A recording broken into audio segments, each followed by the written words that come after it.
Hello friends. கடையெல்லாம் முடிச்சுட்டு எங்கே போயிட்டுருக்குறேன் அப்படின்னு பார்த்துட்ருக்குறீங்களா? நாங்கள் வந்து பார்த்திங்கன்னா, எங்களுக்கு கோயில் நோம்பி சாட்டியிருக்குறாங்க. புவனாச்சியம்மன் கோயில் எங்கள் தோட்டத்துக்கு பக்கத்துலேயே தான் இருக்குது. நம்பியூர் சின்ன கோசனத்தில் இருக்குதுங்க. வருஷம் வருஷம் பண்ண மாட்டாங்க. 2 வருஷத்துக்கு ஒரு டைம் ஆடி மாதத்துல வருங்க.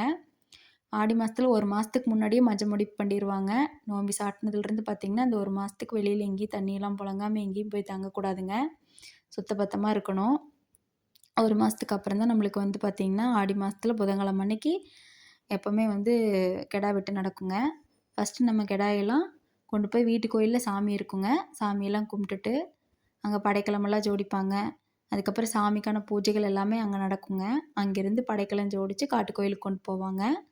நம்மளுக்கு பார்த்திங்கன்னா, தீர்த்தம் எல்லாமே இங்கே தான் கொடுப்பாங்க. ஒரு 9 மணிக்காட்ட தீர்த்தமெல்லாம் வந்துடும். தீர்த்தம் போட்டு நம்ம கெடாய் வந்து துளுக்கு கேட்கணுங்க.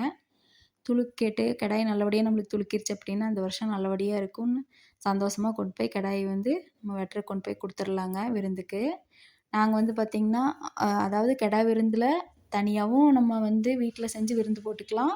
இன்னொன்று நம்ம பொது விருந்துலேயும் விட்டுக்கலாங்க. நாங்கள் வேண்டியிருந்தது 5 கெடாய் பொதுவில் விடுறோம் அப்படின்னு சொல்லி வேண்டியிருந்ததுங்க.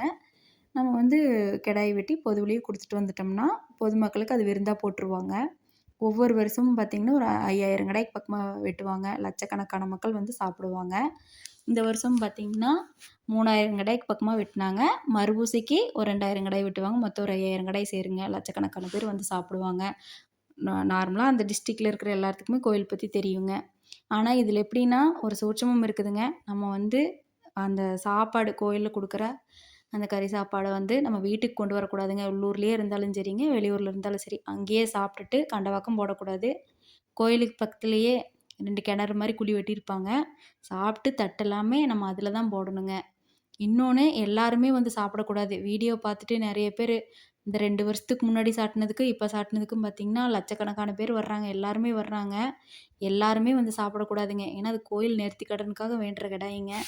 அங்கே பக்கத்து தோட்டத்தில் இருக்கிறவங்கள கேட்டால் யார் சாப்பிட்லாம் சாப்பிடக்கூடாதுன்னு சொல்லுவாங்க. தெரிஞ்சுட்டு பண்ணணுங்க.